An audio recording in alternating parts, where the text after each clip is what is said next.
nguyu umuryango mwiza wadusuye, umuryango w'abakozi b'Imana. Ni abantu b'agaciro cyane, bafite ubutunzi bukomeye Imana yashyize muri bo, ngira ngo muraza kubumva. Reka tubemerere badusuze mu izina rya Yesu. Muraho neza? Muraho. Yesu ashimwe cyane. Amen. Ndagira ngo twemerere uyu mubyeyi ahereze umutware we atwibwire, atubwire naho baturutse, hanyuma tuze kuganira mu izina rya Yesu. Haleluya. Amen. Nitwa Nyiriminega Alex. Dutuye Kacyiru. Yego. Ni madamu. Yego. Dufitanye abana batatu. Abana batatu. Madamu yitwa nde? Madamu yitwa Nyiramukiza Betty. Yego. Akaba ari mwarimu muri paruwasi ya Kacyiru. Yego. Ni nawe akorera umurimo kuri paruwasi. Ubwo ni muri ADPR. Reka twumve ijwi rye nawe. Haleluya, haleluya. Amen. Amen. Amen, amen. Turakwakiriye ndetse turabakira mwese mu izina rya Yesu. Amen. Hanyuma mbere yuko dutangira kuganira, reka twemerere Alex utangire usenga, hanyuma noneho Imana tuyihe ikaze muri iki kiganiro kugira ngo kize kugira umumaro abantu bose bari budukurikire. Murakoze cyane. Reka duhe Imana icyubahiro, twicisha bugufi. Imana yo kwizerwa, Imana yo kwiringirwa, ducishijwe bugufi no kubaha ijambo ryawe, no kubaha ko turi imbere yawe.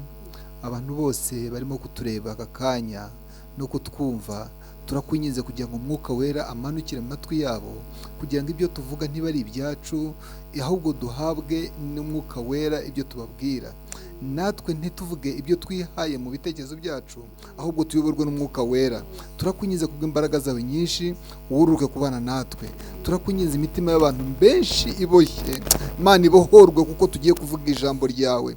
Ibyo twakavuze ku bwacu byakabaye byinshi, ariko Mana utuyobore. Turakwinginze kugira ngo dushyigikire, ubane natwe. Icyo duheje n'imbaraga mbi z'ikuzimu zishobora kuturwanya, zikaturogoya amagambo mabi yakomeretsa abantu, ahubwo Kristo wuruke kubana natwe, kuko ibyo tuvuga ari iby'Imana atari ibyacu. Turakwinginze kugira ngo ubane natwe, Umwuka Wera tuyobore kandi udufashe muri byose bwa Kristo wacu. Amen.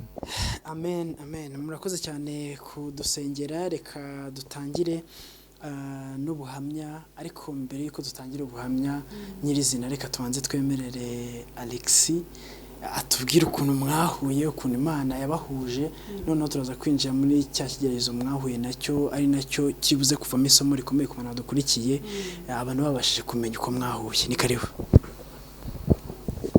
Murakoze cyane. Umbaje ikibazo kitoroshye, kuko ni inzira yafashe imyaka 7 kugira ngo tubane, ariko reka mbihine mu magambo make. Urabona ko yakijijwe kera, ariko gihe nakijijwe vuba, ntabwo tunganya igihe cyo gukizwa, ariko buri kintu cyose Imana igifiteho umugambi. Ni ukuvuga ngo gihe nakijijwe 2009, nkizwa nari mu kazi ka leta. Nkikizwa nagiye gusenga bisanzwe, ngezeyo mu rusengero muri ADPR ahantu ku Gisenyi. Noneho bahagurutsa abantu ngo bakwihana, bakwakira Yesu Umwami n'Umukiza, ariko jyewe nkaba naraye mu kabari nasinze. Noneho kubera kunanirwa, ariko yari inzira y'Imana. Ni ukuvuga ngo havuze ngo bakumva bakwakira Yesu Umwami n'Umukiza nibahaguruke. Njye mpaguruka mu ba mbere, ariko mu matwi hari ijambo ryanjemo rivuga ngo muhaguruke dutahe. Njye nahagurutse nitahiye, mpagaze njye nyine mu rusengero. Ubwo buranyica, ntangira gutitira, amazi arabira mu ntoki, hano hose ubwoba buranyishe. Za stress zose ziba zirashize. Noneho ndavuga ati rero umuntu w'umugabo sindi busohoke, bavuze ngo nimuze imbere. Hanyuma ndatambuka njye imbere, ngeze imbere numva rya jwi ryamvugiyemo, ni nk'umuntu wambwiraga ariko amvugiramo. Noneho ngeze imbere mbwira pasiteri, rero pasiteri, njyewe ndashaka gukizwa noneho bya nyabyo, ariko kondisiyo nuko mbatiza. Pasiteri asoma ijambo, sinibuka ahantu yarisomye, niba ari muri Matayo, ntabwo mpibuka neza. Aravuga ngo uyu muntu mukuru ngo yatuye agakiza, ngo yabatizwa hanyuma akaziga nyuma. uwo munsi hari ku cyumweru nabaga ku Gisenyi, bahita banjyana mu Kivu barambatiza. Kuva uwo munsi nibwo nakira agakiza. Maze kwakira agakiza rero nibwo intambara zo mu murimo zatangiye. Iyo umaze gukizwa haza intambara nyinshi. Uwo munsi bahise bangambanira, nyine murabyumva, abantu batangira kumbeshyera amafaranga, batangira kumbeshyera, baramfunga, bafunga icyumweru nta kintu nzira. Hanyuma ubushinjacyaha buza kuza, buje busanga nta kintu nazize, nyine barandekura ku mezi yari yarenze. Hanyuma amaze kundekura numva nanjye ngize agahinda, sinongera akazi ndakanga, ndivumbura nyine nanjye sinagasubiramo. Nuko gufata inzira yo kujya mu mahanga gushakisha y'ubuzima. Ngeze ariko kubera ko natuye agakiza no gukizwa, Imana yarankomeje, ngira imbaraga zo gukomeza gusenga, ntangira gusenga. None icyo gihe nakundanaga n'abakobwa benshi, hari abankundaga kubera ko nafite ubushobozi, nafite ku mafaranga, nafite akazi keza. Noneho ntangira gusenga, nsenga umuntu tuzabana. Hanyuma umwe mu bo twakundanaga naje kurota inzozi, mbona ahindutse ukuntu, bintera ubwoba. Ni mu nzozi nyine nabonaga ahindutse umugome kuri jyewe. Hari ukuntu umuntu uburota inzozi ukabibona ukundi mu nzozi, mwese murabizi murarota. Mbibona mu nzozi gutyo. Noneho mfata igihe cyo kubisengera. Mfashe igihe cyo kubisengera rero nafashe iminsi 3 ndiyiriza. Niyirije wa muntu atangira kugenda mvamo. Numva atangiye kujya mvamo, nkumva amasaha namfataga kumuhamagara, nkumva ko akuna mutekerezaga, nkumva bitangiye kumvamo. Noneho ntangira gutekereza ukuntu ntangira gusengera undi rero. Niko gusenga. Mfata ibintu 3. Mbwira Imana rero, Mana, umuntu tuzabana ndashaka ko uyu muntu azaba atafite urukundo. Uyu muntu tuzabana ndashaka ko ari uzajya akanimera telefone. Uyu muntu tuzabana ndashaka ko ari jye muntu sore wa mbere tuzaba dukundanye. Noneho ibyo bintu ndabyandika ahantu. Ku munsi wa mbere nahuye n'uyu muntu, nari natangiye kwiga ahantu nawe yiga. Noneho aza kunsaba nimero ashaka kuzaza kubwiriza aho nigaga. Azinsabye sinabyibuka. Sinabyibuka. Noneho tuza kumuherekeza, atashye tumuherekeze. Tugeze mu nzira twari babiri, aratubwira ngo rero mwa basore muramenye ntimuzanterete. Niba mushaka ko dukomeza inzira y'agakiza, muramenye ntimuzaterete. Nuko ntabwo sinabyibuka. Noneho bibaho, ariko kubera ko ngiye urumva nari maze igihe gito nkijijwe, nashakaga Imana nk'uwayitaye. We rero yari mu nzira nziza y'agakiza. Nuko nkajya muhamagara dusengane, nkamuhamagara mu giterane, twaba twateguye ibiterane, akaza akatubwiriza, dukomeza gusengana gutyo. Noneho nza kujya gusenga nanone, ndafata indi minsi 3, urumva ibaye 6 ndiyiriza ubusa, ntarya ntanywa. Noneho nza kurota inzozi. Ndota mpagaze ku kazu kariya ka siteta wa mu mujyi, murakabona. Ndota mbona mpagaze hejuru. Noneho wa mukobwa nakundaga wa mbere mbona ari hasi. Noneho nkabona ngiye gutirimuka musangayo hasi, ngiye gutirimuka ngo ngweyo, nkabona ariko ndizagera nashwanyaguritse pe, murabyumva. Noneho ngiye kubona mbona ahagaze hejuru, ahita nkura kano gatoki, ari kumwe n'umupasiteri umwe, ari nawe wabaye papa we unasabaga, twasabaga. Ndamubona mbona mfashe urutoki aranzamura. Noneho nyoberwa ibibaye. Hashize iminsi nibwo naje kureba bya bintu nagiye ndota, bya bindi nagiye mbona, byose ndabihuza. Ndavuga nako ntiyaba ari uriya. Ariko kera nkaba narigeze kwiga sinya, twari dufite directeur yatubwiye ngo afite umugore we ngo akunda cyane, ngo yitwaga Ana. Noneho abanza inyuguti ya A akabona gusinya. Nanjye ndavuga ariko hari kera ndavuga nanjye nzashaka umuntu witwa Beata. Muri sinyatire yanjye ishyiramo B. Ubwo rero ibyo bintu byose mbihuje, numva ntangiye kugenda mukunda, ariko kubera ko yanyihanije nkaburaho mpera. Noneho nza kujya gusenga, ndavuga nti Imana, nzahereho uyu muntu ko yanyihanije, kandi nkaba mbona nta rukundo afite, kandi nkaba mbona ari we wanyatse nimero, nzahera hehe? Nuko senze Imana umukozi mwiza, nari nsinziriye numva umuntu arankomanze, uwo muntu arambwira ati rero icyifuzo umaranye iminsi dore ngiye kukigusubiza, aturiye niwe muzabana, uko bizagenda kose niwe muzabana, ati kandi muzabana n'ibintu bikomeye, ariko ntuzayibeshye ngo umubwire ngo ndagukunda, wowe uzagire umubwire ngo ko uri umukozi w'Imana, nanjye nkaba ndi umukozi w'Imana, ko ndi umwana w'Imana, nawe ukaba uri umwana w'Imana, nkwisaba Imana yakwemera nawe wakwemera. Nuko ndangije ndanamubwiye kuri telefone ndamuhamagara ndabimubwira, yambwiye ijambo rimwe, arambwira ati yewe uzagende usabe niguha uzijyanire, dore kuko abasengeye ni benshi. Cyewe mpita afata amasengesho y'iminsi 3 yo gushima Imana, shima Imana ibyo nagusabye ni biriya, nti n'uyu nguyu. Kuva uwo munsi nuko twatangiye inzira y'urukundo, dutangira gukundana kugeza tubanye. Ndagira ngo mbaze Betty ko bakwitaga mena wari umuvugabutumwa ukomeye cyane ukiri umukobwa uri isasu, abantu benshi barakuzi, ni gute wahise umwemerera ku kanya byibura nta no kumubwira uti ntago bishoboka?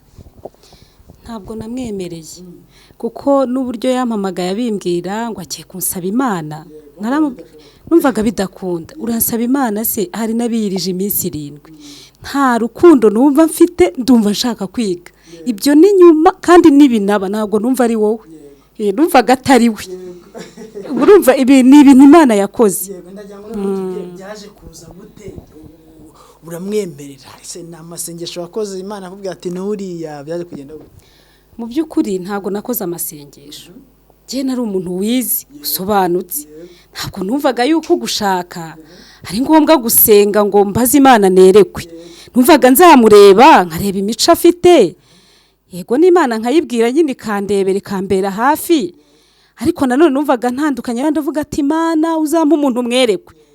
Rero ukuntu ngiye nemeye byarangoye, nawe kandi arabizi kuko twamaranye imyaka 7, kuko umunsi wa mbere tumenyana jewe yasengeraga ku Kampala University, nanjye sengera Makerere University, ariho niga nawe yigaho.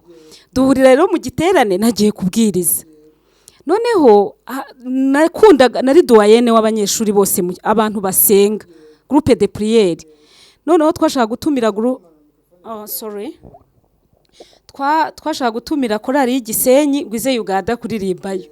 Mwaka nimero rero nimero nzaze mbwirize mu kigo sasibirize kugira ngo twishyire hamwe dushireho ubushobozi bwo kwakira iyo korali. Mba mwatse nimero, kumbi yari yarasabye Imana ko uzamwaka nimero ari bwo bwa mbere ari we bazabana. Nisanga naguye muri ako kagozi rero ntabizi. Ariko ukuntu rero nge naje kwemera byamaze imyaka 7, ni nkita 7. Muri uwo mwaka wa 7 rero nari ifite undi muntu numvaga ari we twabana, ariko kandi nawe ntago nagiraga urukundo. Plaisir mu bantu bakoreye Imana, bashyize Imana imbere. Nkiri inkumi ntoya y'imyaka 16 kuzamura ndimo. Bimwe bya girlfriend byo ntago mbizi, byo vuga ngo Imana imbare ngo nagize irari, ntabyo narizi. Irari riza riti, nigeze kumubwira ariko ubirara ubundi mwumva ari bari meze riti, ntago ndizi ibyo bintu rwose. Abanyumva shaka kugira ngo nukwirarira, very sorry, ntago mbizi ibyo. Nashyize ubuzima mu Mana, turerwa n'itorero, bakatubwira ati ni musenge mwezwe, Yesu araje. Ndetse kubanzi ndabizi ko bazumva ubuhamya, nta na gahunda yo gushaka numvaga afite, kuko numvaga nzaba maseri, mbura ba maseri muri ADPR. Noneho bituma Imana, gusa ndashima Imana byari umugambi w'Imana, ntabwo ari mindset y'umuntu, ni Imana. Kumwemera rero byarangoye, kuko naje kugira ikibazo cy'umugabo umwe twiganye primaire, twe tuziranye, wabaga hanze. Rero maze icyumweru nemeye uyu kuntu namwemeye, nukuri ni Imana. Jewe uwo muntu yarampamagara ambwira ati ndashaka kuza mu Rwanda rero dukora ubukwe. Noneho uyu yigenderagamo gake nyine ngo yari yaramubujije kandi koko iyo aza ambwira ngo ndagukunda ndashaka ko tubana, ntabwo twari kuba tukiri kumwe. Perezida nawe urabizi, umwana w'umukobwa w'imyaka mito w'umunyeshuri na Uganda kuba yize uko byari bimeze, iyo udashyiraho close yo gufunga ntabwo byari buvemo. Byari ibintu bikomeye, intambara zikomeye, abasore ari benshi, abamana we simbizi. Ndavuga rero nge nta musore n'umwe nzakunda, ahubwo umuntu uzanshaka azankunde kandi aba ari nawe unsengera, agena ngo nzasengera umugabo we. Rero yaransengeye. Ubwo rero ambwiye ati ndumva ashaka ko ndashaka kukwisabira Imana. Narasetse ndavuga rero ko uri muzima unsaba Imana senga ubigende bite, nese Imana si yo papa wawe? Ntire nubwo ari papa, reka nkubwize ukuri, nge ndumva bitavamo. Genda usenge, ariko nge nkanjye nyir'ubwite ushaka ko mubana ntago nzakwemera. Siko nakubwiye rata. Aha mugabo rero ndamushimira Imana cyane, ni umugabo w'Imana, yaragiye arasenga ntiyacika intege, arasenga abana n'Imana, arayibwira ati nuriye. Noneho nge nanjye abasore baje kuba benshi, nzakubwira Imana, aba bantu barancanganyikishije kandi nta n'umwe nigeze mbeshya. Ndibuka bigeze guhurira mu rugo ari babiri uyu n'undi mugabo umwe, bahuriye bose bashaka ko tubana nyine, ariko nta n'umwe natendetse. Hano hari ikigo cy'Ingiriza. Noneho bahurira mu rugo, nari ngiye ku ishuri, bahuriye mu rugo n'abasaza banjye bahari n'abantu bo muri famiye. Ndabizi ni abasore babiri bashaka umukobwa umwe, bari urugamba. Ndavuga ntuyu yitwa Alexis, inshuti yanjye, arashaka ko tubana, ari kunsengera Imana. Uyu nawe yitwa Kanaka, simuvuze, nawe ari kunsengera Imana, arashaka ko tubana. Ariko muri abo bose na rumwe ndemera uzarusha abandi gusenga akansengera nkumva ndamukunze niwe nzabana nawe, ngo kuko ndababwiye ntago nababeshyaga, niko byari biri. Naje rero gusenga, babwiye ukuntu narose wa mugabo nashakaga ko tubana, mbona ndambuye ikiganza mu iteraniro. Noneho ngiye kuvuga ngo nemeye ko nzabana na runaka, ngo ambere byose. Ndavuga ni sinabana nawe, uri umupagani, ntago nakwemera. Ubwo urumva nari ndi kuri Prayer Mountain, mpita mva ku ruhimbi niruka hamwe basezeranira, ndiruka inyuma nerekana ibintu, dore umuntu tuzabana n'uyu, kandi mwerekana nta rukundo nari mfite rwo kubana nawe. Numvaga mukunda bisanzwe, yari umuntu mwiza, twisenganira. Urumva mu mahanga umuntu abakeneye umuntu umuba hafi, tubana neza, ari umuntu mwiza. Yari musaza wanjye, niko nari naramufashe. Ibyo guteretana numvaga bitarimo, naranamubwiye tumenyana rwose, dore twaramenyanye, kandi umbwira ko ushaka Imana by'ukuri, umbabarire, gusabye imbabazi. Nugira rwa rukundo rw'abahungu ntuzanterete rwose, uzihangane, kuko ntibyakunda twenda dutandukana. Umugabo rwose ndamurushya pe, ariko yarambabariye kuko twarabanye. Ndose izo nzozi narose, noneho wa wundi namwanze nemeye uyu nabwo ntibyese bikunda, narazirose sinabyemera. Waguma asengera, ariko nanjye nkavuga ariko su nkabona namukunda, ariko nkavuga nti umuntu ukijijwe ejo ubu ni muzima kweli, ejo ntazampambiriza ugasanga agakiza n'Imana nakoreye birangoye. Nuko byaje kurangira rero, umunsi wa nyuma namwemeye, ni umunsi ninjiye mu cyumba cy'amasengesho. Umukozi w'Imana arambona nturutse hari ati hagararaho, ufite abantu batatu, harimo inzobe, harimo igikara, harimo n'imibiri yombi.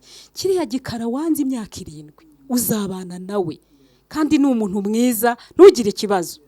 Kuva uwo munsi rero nibwo nahise mwemera. Imana yese nanegeka no kumusaba imbabazi ko namugoye, nabibaza imyaka 7. Ndamubwira ati mbabarira rwose, noneho ndemeye. Mba ndemeye rero, noneho nemeye uwo munsi nyine yahise apanga ubukwe.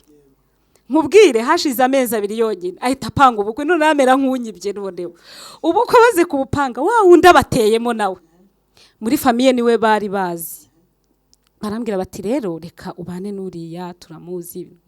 Ndavuga nti yewe ndamaze kwemera umuntu w'Imana, kandi ndi umukirisitu, gusubiraho nkamubwira ngo nta byahindutse, naba ntari seriye. Nkomeza kubitekerezaho, ariko tugakundana, twarakundanaga. twarakundanaga nubwo numvaga wenda bitaza neza, ni kagakiza kenshi kangongaga, ariko twarakundanaga kuko sinahubwira ngo niyerekwa gusa ryatumye wenda mbana nawe. Numvaga mukunda nkabona ari umuntu nubonaga akijijwe pe, nubwo wenda ataramaze igihe kinini cyane, ariko nabonaga akijijwe. Ariko rero ukuntu namwemeye ngiye namarize kumwemera none nisubiraho, Imana imbabarire, naramubabaje, ndamubwira nti ariko yari amaze kugira ibibazo, reka ibyo tuzabivuge nyuma. Yaracuruzaga afite amafaranga aza guhomba menshi. Oya, abantu baravuze batoya, ntabwo uriya muntu se urumva byazakunda, Peti wabaye mu buzima bw'ubupfubyi ubwo ukomezanye nabwo, atoya emera uriye.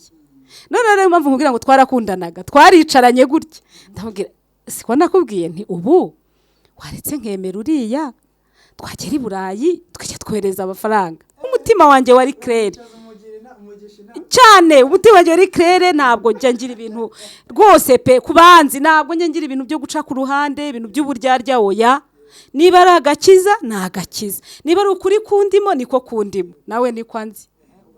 Nabimubwiye nti rwose urabizi ko ngukunda nta kibazo, ariko reba ibibazo dufite, niko kubizi ko n'urukundo rwanjye ari bigorana, waretse uriya muntu uko twamenyanye imbere yawe ntiwakwirengagiza koko itegeko ry'umwami, hanyuma nkabana nuriya ko nawe nagomba nkwanzi, abakobwa barahari.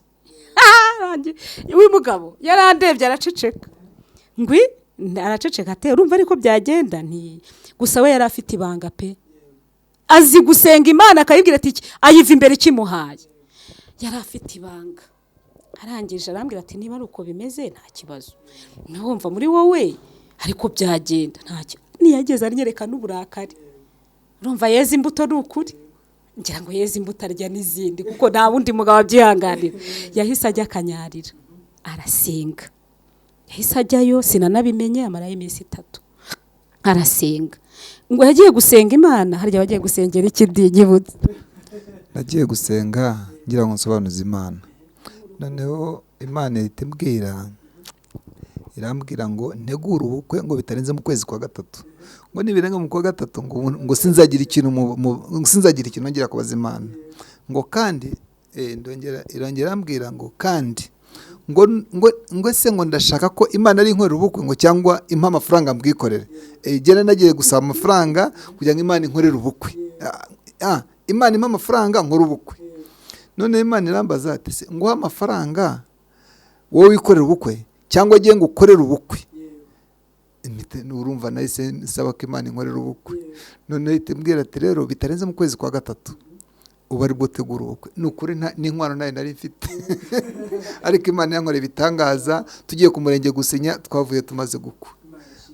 Ya nukuvuga rero icyo gihe ajya gusenga ntago nari mfite urukundo pe ruhagije rwo gushaka.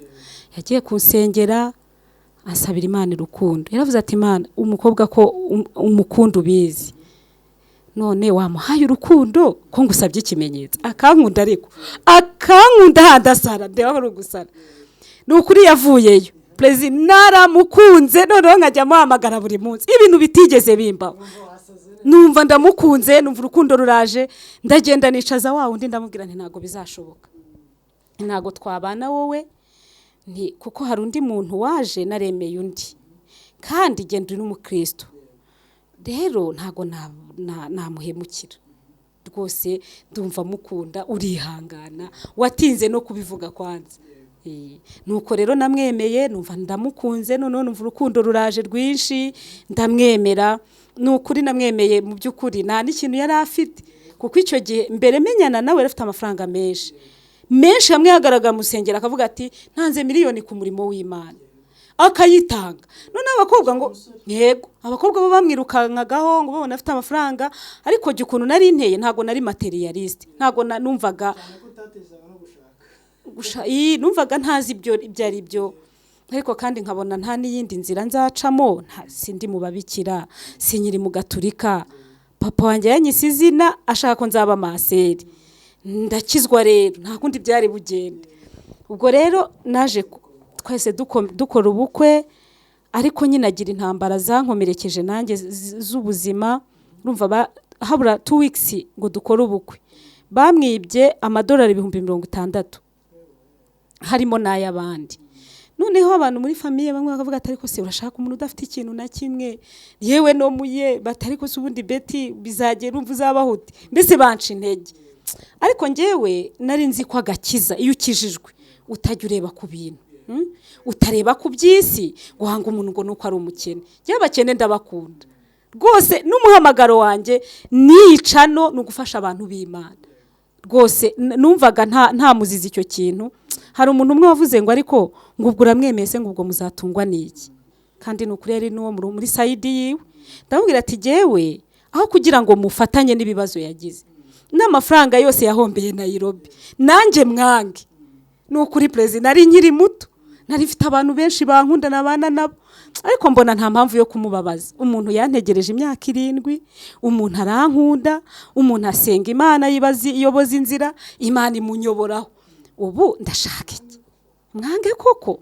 Nukuri numva nanjye kize no mu bumuntu, numva nabankoze amakosa, ndamwemera. Ariko nukuri nta nubwo nigeze nibeshya, nasanze ari sawa. Ibintu biraryoshye kabisa, nanjye Imana izampereza umuntu umeze nkawe. Hanyuma rero mukoze ubukwe, mumaze gukora ubukwe bigenda neza, ariko Alex waje kutubwira akantu kamwe. Ariko hagati aho ngaho turi kumwe na Papa Axela na Mama Axela. Imana iravuga ati mwahuye n'ibibazo, mumaze guhura n'ibibazo, watubwiye ijambo ryiza uratubwira ngo oya, watubwiye ijambo risa nk'iribabaje, watubwira ngo uriye ni uzaba umugore wawe kandi muzacana mu bintu bikomeye. Mumaze kubana niko Imana yamubwiye, utaranamwemera.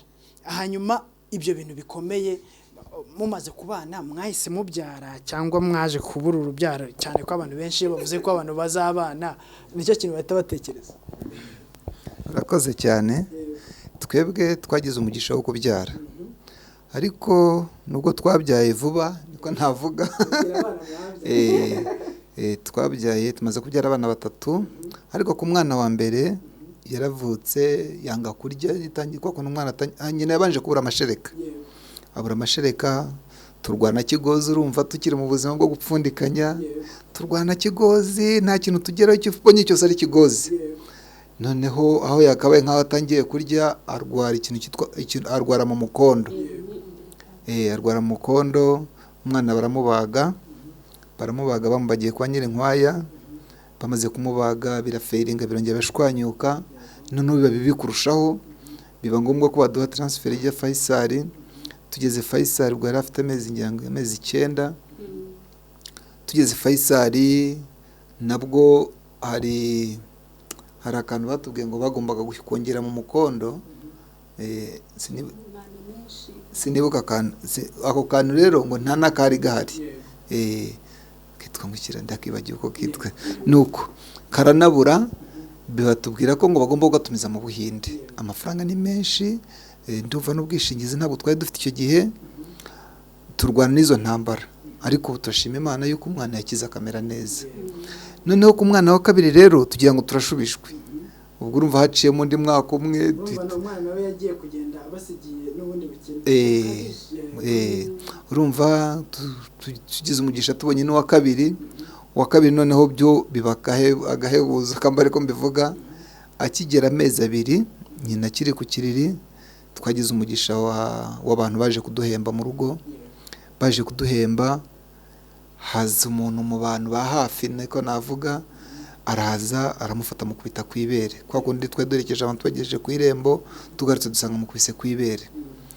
Noneho twese turatangara, tuyibirwa ibyo ari byo, tutangira kubaza abaganga tuziranye nabo, turabaza abantu bose, abaturanyi babibonye.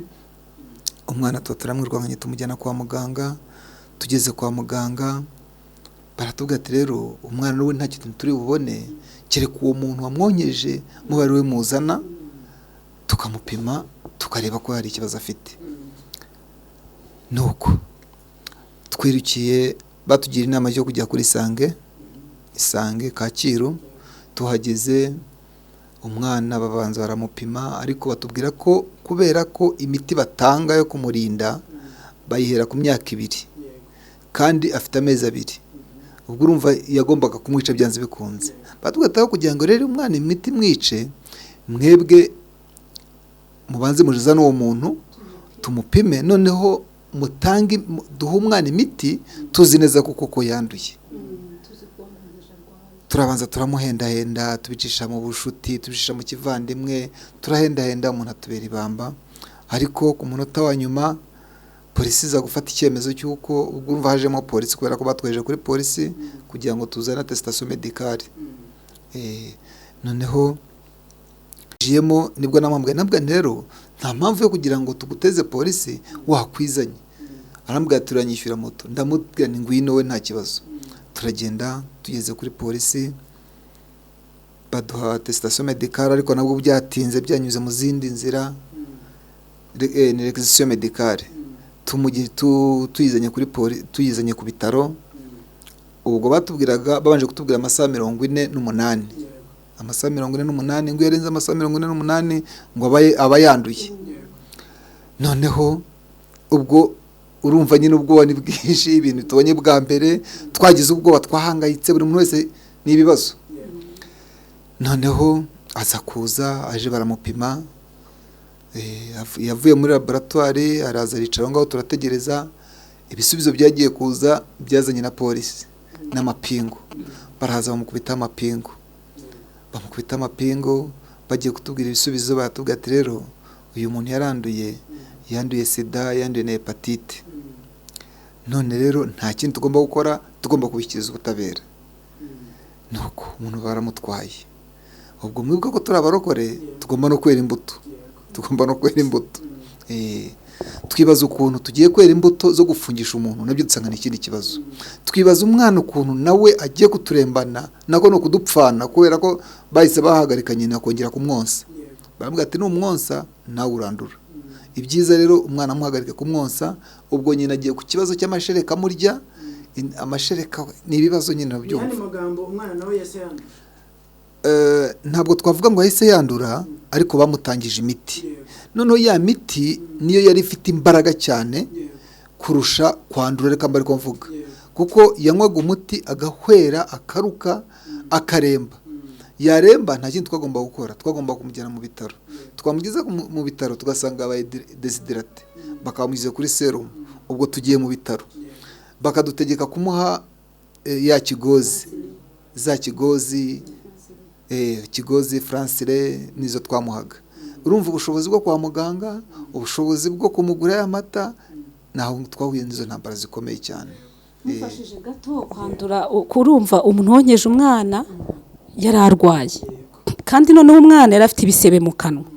Noneho yabanze no kuvuga ngo wenda mbafashije gato cyangwa se wenda mbabajije kugira ngo abantu babyumve, uwo muntu wafashe uwo mwana kugira ngo amwonse, mwaje gusanga yari afite iyihe ntego? Twebwe ntituzi intego yari afite, ariko ikintu nababwira nuko twasohotse gato nkuko nawe wasohoka uherekeje abantu. Ngarutse nsanga arimo aramwoza, kandi noneho umukozi wari usigaranye umwana, nari nsize umwana asinziriye, umukozi amuri iruhande mu cyumba, muri saro huzuye abantu barenga 20 babashyitsi n'abaturanyi. Noneho umuntu ahita yinjira mu cyumba akangura umwana, kuko umukozi yese atubwira ataramukomerekeje. Umukozi nyine urera umwana araza aranaburana, aravuga ati uramwonkeje, uramukomerekeje. Urumva we aravuga ati umwana nanjye nta kibazo. Urumva afite ukuntu nyine yumvaga yisanzuye, ni umuntu wabugufi. Noneho intego yari afite twe ntituyizi, ko twe twaranamubajije, kuko urumva umunsi wa mbere yanze no kuza, umunsi wa kabiri niho yaje. Twabanje kujya ku bitaro muri prive, turamurindira yanga kuza. Aza ku munsi wa kabiri yaje napanitse, nibaza ukuntu ntanduye sida nasambaniye, nibaza ukuntu umwana wanjye agiye kurwara sida ntarigeze nyirwara cyangwa papa we ngo ayirware. Namwe mu byumve birababaje. Ariko ndagira ngo ubanze utubwire, none se mukimara gusanga maze konsa uwo mwana, mwari mubizi neza ko uwo muntu asanzwe aranda? Ntago twari tubizi, ariko gihe hari umuntu barabivugaga, bamwe na bamwe hari umuntu wabivugaga. Hari umuntu wambwiye ati ararwaye genda bizi, kuko umugabo wararwaye, umugabo we bari baziranye.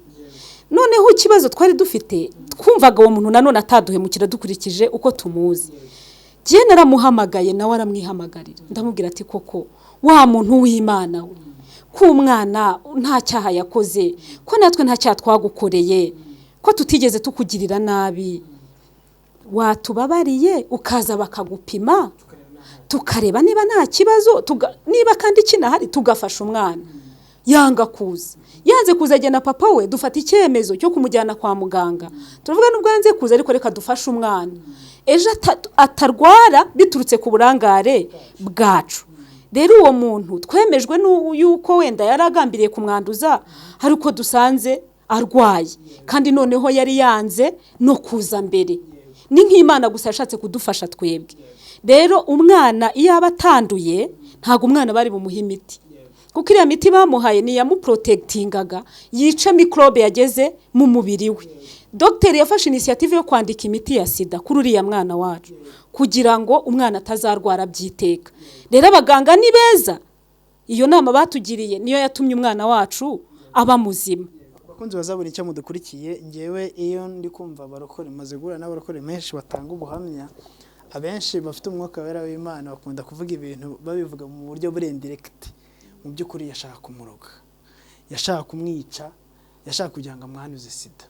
Ahubwo mwe mushaka ngo wenda ntago tubizi kugira ngo bigende neza, ariko bakunze bazabura cyangwa mudukurikiye mwumva yuko yashaka kugira ngo amwanduze, kandi koko urumva yaramwanduje. Mu by'ukuri bamuha imiti mukiza, niko kuri imurinda. Ndagira ngo wenda mutaza kumva imvugo y'abarokore mukaza kugira ngo ni ukubica ku ruhande, ariko ni nako byari bimeze. Hanyuma rero babakubujije kugira gute konsa umwana, byaje kugendekera gute? Bo urumva narosaga, noneho umwana nawe ne yarakina bishoboye, nubwo banambujije n'umwana byari byamunaniye, kuko uwo munsi amwosa umwana yahise aremba. Ko namugeje no kwa muganga, ibi ngibi iyo ngiye kubivuga numva ngiye kurira. Ya reka mbyihorere cyane ko hari n'abantu, kuko ubu buhamya ntago ari ubwa mbere mbutanzi, yenda hari n'ababwumvise yenda bagumvise kabiri. Harimo ababajije ibibazo byinshi, bamwe baravuga ngo ariko abarokore ngo murabeshya, ubu nta n'umuganga wanyomoza aba bantu. Nabasobanuriye yuko umwana twamujyanye mbere y'amasaha 72, ariko umwana bamutangije imiti murinda sida yica ubwandu habura nk'iminota 30, ngo amasaha 72 arangira umwana be yarwaye. Nari stress mu mutwe, ndibuka ko nahise njya no muri koma kubera kunanirwa kubyakira. Noneho rero hari abantu bumva nk'ibi bintu bakavuga bataba abantu n'abasazi barabeshya, n'abateka mutwe barabeshya.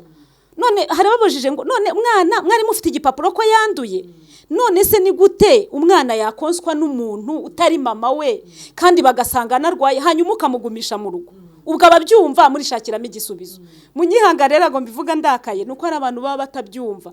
Hari ubugome buba mwisi Satani akorera abakozi b'Imana, kandi utinye ko ubwo bugome umuntu ashobora kubukorera umuntu mu cyo mufana cyangwa hafi yawe. Ya birashoboka nabyo, birashoboka. Ubugome Satani afite ni bwinshi, kandi Satani iyo umwemereye aragukoresha, kandi nanone iyo wemereye Imana iragukorera. Je rero mvuga iby'Imana cyangwa ubutumwa neruye, kuko nzi neza yuko Yesu, urukundo rwa Yesu rurampagije. Muri icyo gihe nari mfite umubabaro ukomeye, no kugira ngo mubabarire mbabwize ukuri nuko nashakaga ijuru. Naravuze nti Imana, aho kugira ngo nzarimbuke, kuko nananiwe kubabarira umuntu wampemukiye, kubera ko Bibiliya iravuga ngo ni mubabarire abanzi banyu. None se nubabarira inshuti yawe urabukoze iki? N'ubundi asanzwe ari inshuti yawe, babarira umwanzi wawe, umuntu waguhemukiye. Je rero naratunguwe kumva ko uyu muntu yampemukira, byarangoye. Nimwumva nanavuga ngo sinzi niba yaragambiriye kumwanduza, ndabivuga ku mutima wanjye kumwe mba uko numva je ntahemukira umuntu, je numva ariko nabandi bakagombye kumera. Ariko ubundi ntago nakekaga ko uyu muntu yahemuka pe, kandi cyanyeretse ko yabikoze yabigambiriye nuko na nyuma yaho atigeze avuga ati I'm sorry, ahubwo yakomeje inzira yo gushaka kugira nabi. Cyane ko n'umutware yakomeza kumubwira ati ngwino tuye kwipimisha, akamubwira ati wapi sinaza gutya na gutya turanyishyura. Yarabanje arananirana nubwo yaje kubera ko yamwinginze, kandi noneho nawe yabonaga nta niyindi shwa na polisi yari bumufate, kuko igihugu cyacu ni cyiza pe, ntago gishobora gushyigikira ibyaha, kandi umwana n'uwa leta. njye nakoze icyo ngomba gukora nk'umubyeyi, nafashije umwana wanjye mugeza kwa muganga, ariko mu by'ukuri hari nk'undi muntu ushobora kugira icyo kibazo akavuga ati reka umwana mugumishe mu rugo ndasenga akire. Abarokore Imana yakize ariko ikoresha n'abaganga babwenge buke. Hanyuma mama Axela, mwamaze igihe kingana gute mu bitaro mugira ngo umugarido w'umwana atagira ibindi bibazo? Umwana yamaze amezi 6 kugera nubwo umwana yageze muri koma, kugera nubwo baduca amafaranga menshi miliyoni 12 kugira ngo zishyurwe byaratugoye. Umuntu kugera hagurisha ikintu cyose kandi abantu bahari, reka mvuge iyo ubabariye nyine ububabariye, ariko twebwe byaratugoye, twishyuye amafaranga menshi byonyine izo nido. Umwana ari muri Suez intensive, turi kugemurira uwatugiriye nabi ku bacamanza, bakabaza uyu batari ko ubu nawe uje gutanga imbabazi, uri umusazi uri muzima, ati genje kuzitanga ndi umurokore. Bakagaruka, mada nawe uje gutanga imbabazi, ni umwana n'uwawe se n'uwanjye. Barambwiye ngo ariko mada ushingira ku cyubabarira uyu muntu, nishingira mu ijambo riri muri Matayo 5 rivuga ngo herwa abanyembabazi kuko aribo bazazigira.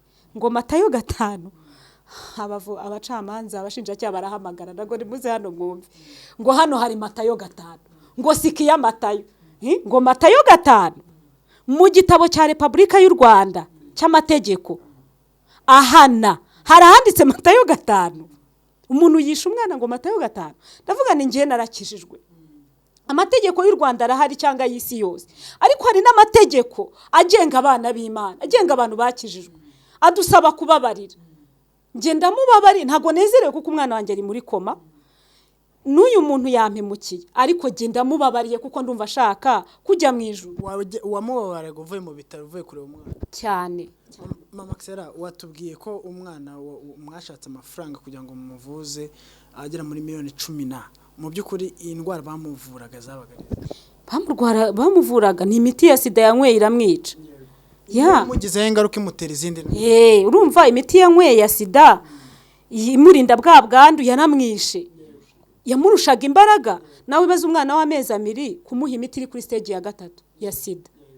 Wenda abayinywa cyangwa bayinyweye bazi uburyo igira n'abantu deforme. Nge ntago ndayinywa, ariko n'abayinyweye n'ukuri ndabasengera Imana ibafashe kuko nararwaje umwana araremba ndabibona. Nta nubwo njya muhema kubasengera kuko ni ikintu gikomeye. Umwana bamuvuraga ingaruka z'imiti ya sida yanyweye kuko n'ubundi yari mu bitaro bamuha imiti ya sida, noneho kubera ko yamurushaga imbaraga gahera umwuka bakamuha indi nyine, urumva bamuhaga imiti myinshi kuko iriya miti igira ingaruka nyinshi. Niyo rero niyo yamwicaga ubundi, kandi umuntu akabona atagumisha umwana wagiye muri koma mu rugo, turavuga nta kundi. Ndashaka twumve imbaraga zo kubabarira. Byaje kugera ku rwego mushobora kuba mwagurisha ibiki n'ibiki kugira ngo umwana Plaisir, ntago turi bukubye muri detail ibintu byose, hafi ya byose, utubanza, inzu, ikintu cyose twari dutunze cyose twarakigurishije. Ikindi twatse na credit kuko nayo twageze tubura nicyo tugurisha, twaka inguzanyo kugira ngo tuvuze umwana. Hanyuma nawe wageze aho nawe bikugiraho ingaruka uko utonsaga umwana. Ni ibintu birebire. Ingaruka jewe nagize nk'umubyeyi wese utonsa kandi yarabyaye umwana w'uruhinja w'amezi 2, ni ibintu byumvikana. Byarangoye nyine, amashereka yaryana, ukagira umuriro, kihangana. Rimwe na rimwe Satani awubwira atari kubundi uramubabarira kubera iki? Wamuretse leta ikamuhana akamaramo iyo myaka 25 uko n'ubundi nawe yaguhemukiye. Ariko ndashimira uyu muntu nawe yabaye intwari. Mama Axela, tutarakuva handi ndagira ngo tubwire uwo mwana yitwa nde? Uyu mwana yitwa Mugisha Akiva. Shimwa Mugisha Akiva. Akiva, ndagira ngo tubaze Papa Axela, nkawe mutware w'urugo, ni gute waje gufata icyemezo cyo kwarura umuntu? Umvisha Mama Axela nawe uvuga ati nshimira umutware wanjye ariko rero wafashe intambwe kugira ngo twarure umuntu. Byaje gute? Byavuye hehe? Dore ko n'umuntu ufite umutima wo kwihangana kuva watereta Mama Axela, byaje gute? Ubundi rero umutima w'imbabazi n'Imana iwutanga yonyine, ariko twabiganiriyeho na madamu. Tumaze kubiganiraho twibuka ko turi abana b'Imana, twibuka ko icyerekezo cyacu ari mu ijuru. Hari ijambo hano riri muri Yeremiya ibice 21 umurongo wa 8. Ukadusomera Maxe 21. Yeremiya 21 umurongo wa 8 haranditse ngo, kandi ubu bwoko uzabubwira uti, uku ni ko Uwiteka avuga ati, dore nshyize imbere yanyu inzira y'ubugingo n'inzira y'urupfu, ngo mwihitiremo. Imana itugirire neza. Uzaguma muri uyu murwa azicishwa inkota. Yego. Reka nsubiremo umurongo wa 8, Yeremiya 21:8. Kandi ubu bwoko uzabubwira uti, uku ni ko Uwiteka avuga ngo, dore nshyize imbere yanyu inzira y'ubugingo n'inzira y'urupfu, ngo mwihitiremo. Amen. Iri jambo rero ngende shingiro kenshi, kuko hano Imana yabwiraga wenda Abisirayeli, ariko yiza ko yarabwiraga Abisirayeli Bibiliya ntiyari bwandikwe. Ni ukuvuga ngo uyu munsi Imana yatubwira ngo ishyize inzira ebyiri hagati yacu, ni inzira y'ubugingo n'inzira y'urupfu.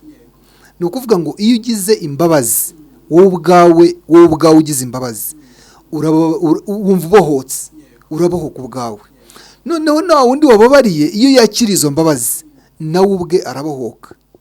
Icyo rero nicyo twashingiyeho, twebwe dutanga imbabazi kugira ngo ubwacu tubohoke, tureke gukomeza kuvunika, umuntu yaratuhemukiye, bikomeza kutubyimba umutima, tunanirwa no gukomeza kwikora gahunda zindi. Twarambabariye kugira ngo twebwe tubohoke, twumve tunezera imitima yacu, ibyabaye byarabaye, ariko twatanze imbabazi zivuye ku mutima. Hanyuma Papa Xera, ndagira ngo niba naguciye mu ijambo, ugeze igitekerezo kuri Mama Xera, yabyakiriye gute, yagusubije gute, byagenze gute? Cyane ko Mama Xera ntago ajya amenya guca ku ruhande, yabyakiriye gute?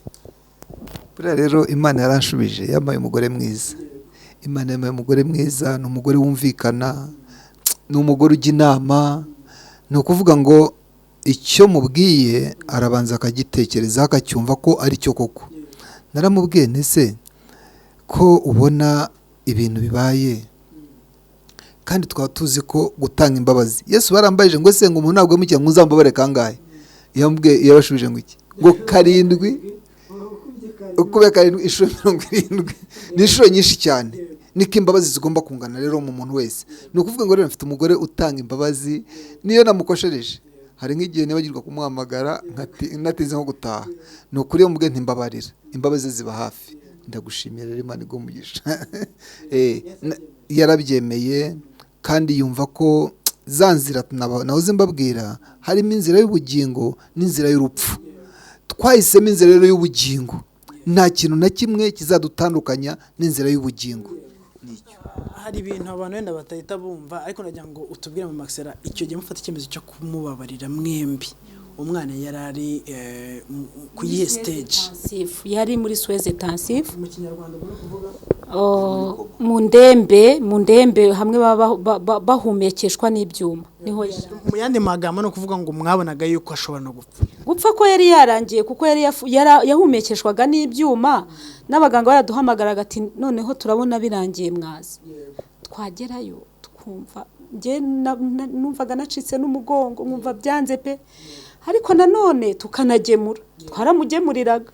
Hari ikindi kintu ntumvishije neza ugikozeho, numva ndongenda gikuruye, mwagemuriraga n'umuntu wanduje umwana we? Ni ukuri twaramugemuriraga, binageraho we yanga n'ibiryo, sinzi ko yatekerezaga, tukajyana ibintu bifunze cyangwa amafaranga. Twariyaranjaga tukayashaka muri ibyo bibazo, ko twe dufite intego yo kwera imbuto pe, kandi twashakaga kumwerera imbuto, ngo niba koko yakizwa ahere no kuri ibyo akizwa.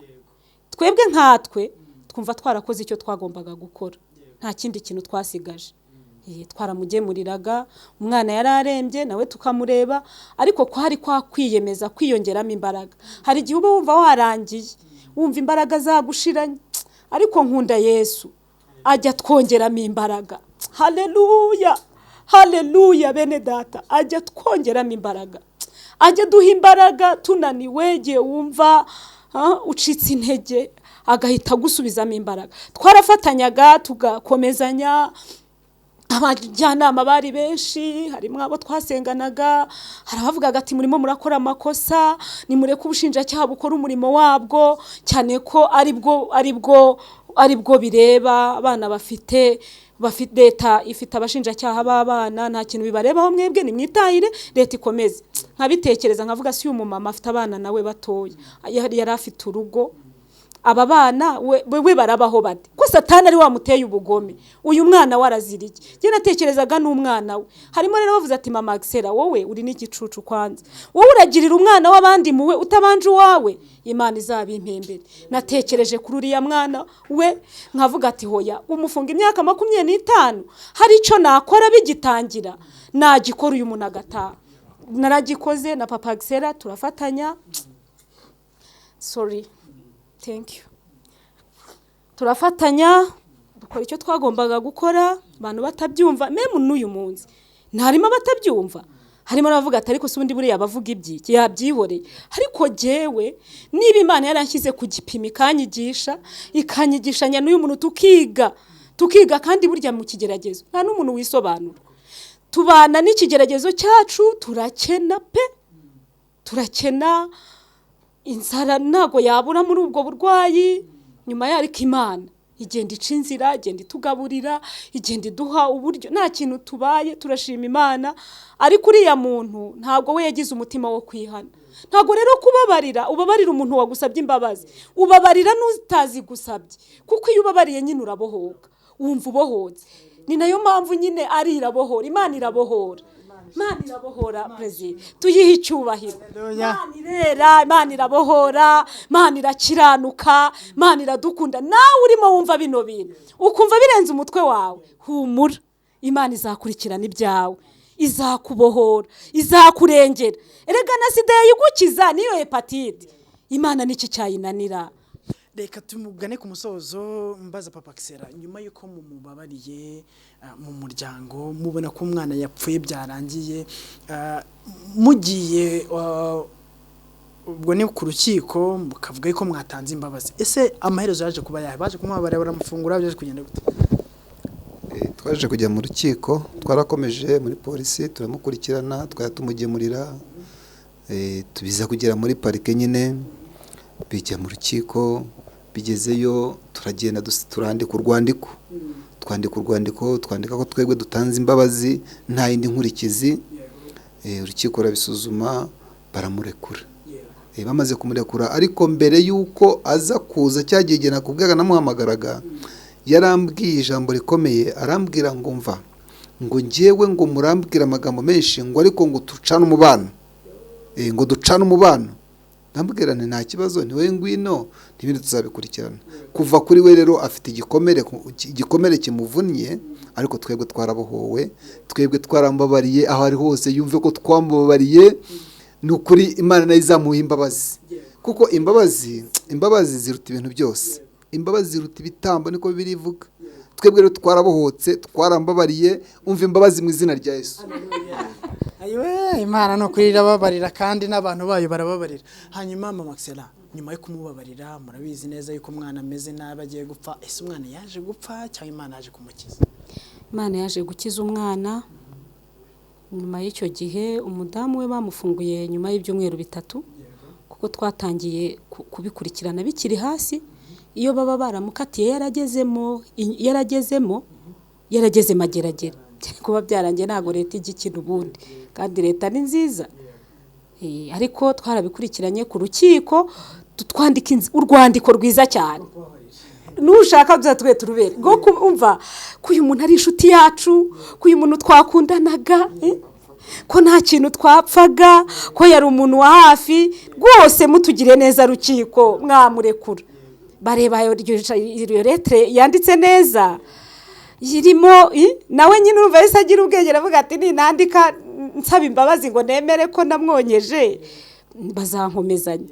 Ariko nubwo yabyandikaga we yaragikomeje umutima mubi. Uti gute? Uyu yaragiye yarabanza ajyana urupapuro arabibabwira. Umucamanza atariko uyu mugore nurimo umufatirana wa mugabo, uyu mugore ko abagore bajya baceceka, ubu nturimo umuforcing ibintu bitamurimo, mutuzanira ariko twumve ko atubwira koko yamubabariye. kuko uyu we yari yagiye kubabwira ko yababariye yatanze imbabazi ariko bakumva jewe ntashobora babonaga nyine ari nk'ubusazi baravuga ati uyu mugabo nawe yasaze ariko se reka tubwire mama w'umwana twumve wanabyaye abazwe mpageze umucamanza arandeba n'igitsure nyine urabizi ukuntu bakangana ngo ariko mada ngo uje gutanga imbabazi nti none se mada urababarira uyu muntu ugikomeje kuvuga kuri indangare uzi ko bamubajije ngo impamvu yanyeje umwana wanjye arababwira ngo uriya ngo yigize ngo umuvuga butumwa ngo umupasiteri ni umupasiteri ni indangarerwa abwiriza umwana yari yamutaye umucamanza arambaza ati mada wari wataye umwana urumva bo bashakaga ikintu gituma uriya mudamu ahera muri gereza ariko njyewe nkavuga ibyiza kugira ngo ave muri gereza ariko ikibabaje rero uriya mudamu we ntiyabibonaga ntiyanabyumvaga ahubwo baramubazaga kuki wonkeje umwana utari uwawe kandi mama we ahari demwa mezi 2 yari akiri no muri koje ya maternity nari ntaratangira akazi bakamubaza kuki wamwonkeje warugambira iki ngo rwose ngo namushukishaga ibere ngo nabonaga ngo n'abanyogokuru bonsa abana ngo nibere namushukishaga none bakamubaza none se koko niba koko wamushukishije ibere kuki bakimara kubwira ko cyabaye ikibazo n'abaturanyi bose bari baduteye bati nimujyane umwana kwa muganga nimutuzane ibintu by'ikirokora ariko kuki utahise witabira kujyayo urumva ingingo yaramutsinda gatoya ati ngiye nuko namushukishaga ibere gusa arababwira ngo nuko ngo nari nagiye namusize ngo umwana ngo ararira kandi umwana yari asinziriye we niwe wamukanguye ndi indangare noneho umucamanza aramubaza ngo uri indangare ngo ku buryo wibagirwa umwana noneho kubera ukuntu ashaka ko afungurwa ndavuga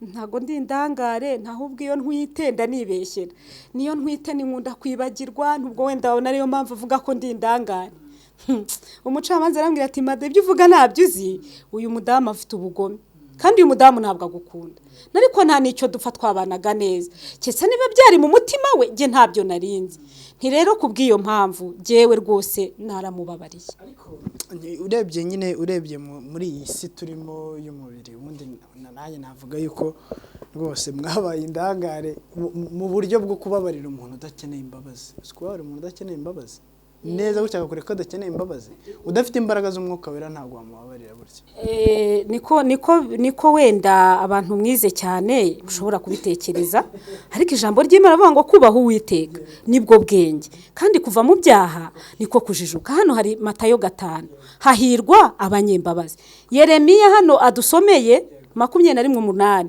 haravuga ngo hariho inzira ebyiri hari inzira y'urupfu hari n'inzira y'ubugingo we niba yahisemo inzira y'urupfu twe twahisemo iy'ubugingo rero watwita indangare ahubwo nawe azihana niyakira Yesu kubera ko kubaho Uwiteka nibwo bwenge mu by'ukuri se ubundi iyo tunamurekeramo byari butuma umwana washakira none se umwana yarakize hanyuma n'umuntu wamuhemukiye namwe muramubabarira hanyuma murabohoka umwana yarakize umwana ameze neza twaramubabariye imbabazi twarazitanze kandi twebwe nta n'icyari no kutubwira ko adakeneye imbabazi kuko ajya kuva muri gereza yanditse urwandiko avuga ko asaba leta imbabazi asaba famiye yacu yanjye Alex na Betty imbabazi ko asaba n'umuryango we avukamo imbabazi none urwo rwandiko yanditse ubushinjacyaha bwaruhereyeho buhera ku rwacu twanditse tumubabarira n'urwe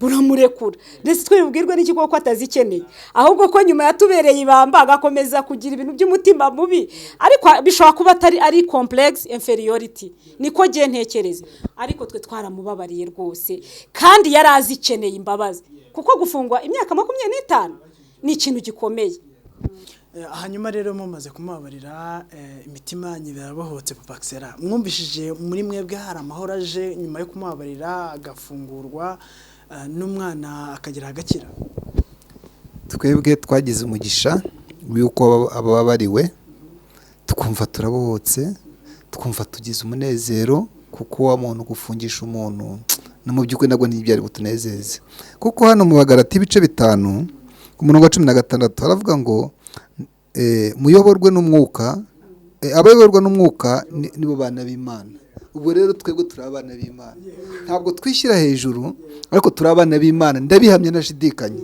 kuko tuyoborwa n'umwuka, kuko ibyo kamere yanga, ibyo kamere akunda nibyo umwuka yanga.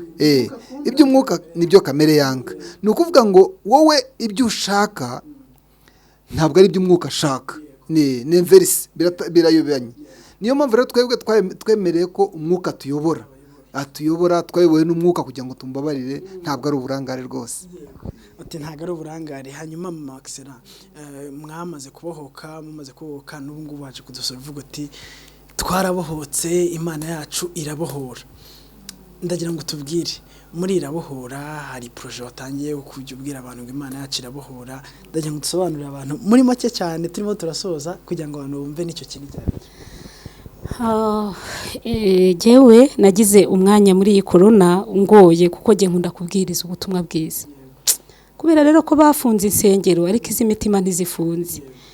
Noneho mu bushobozi buke rero mfite, ndavuga nti ni gute twatambutsa ubutumwa bwiza, yamfasha rwose. Noneho kubera ko hari intego nakundaga ivuga ngo Yesu arabohora, ntangira rero nayita cano yivuga butumwa idashingiye ku idini, urubuga rwo kubwiriza ubutumwa bwiza. Umuntu wese ushaka kujya mu ijuru, nkuko nigeze mbibabwira, ushaka gukizwa neza, pana bya bindi byo kuvanga, aze twikomereze tuvugire Imana. Urwo rubuga rero ndarutangira, ni urwo gucishaho ubutumwa bwiza, yitwa Irabohora TV.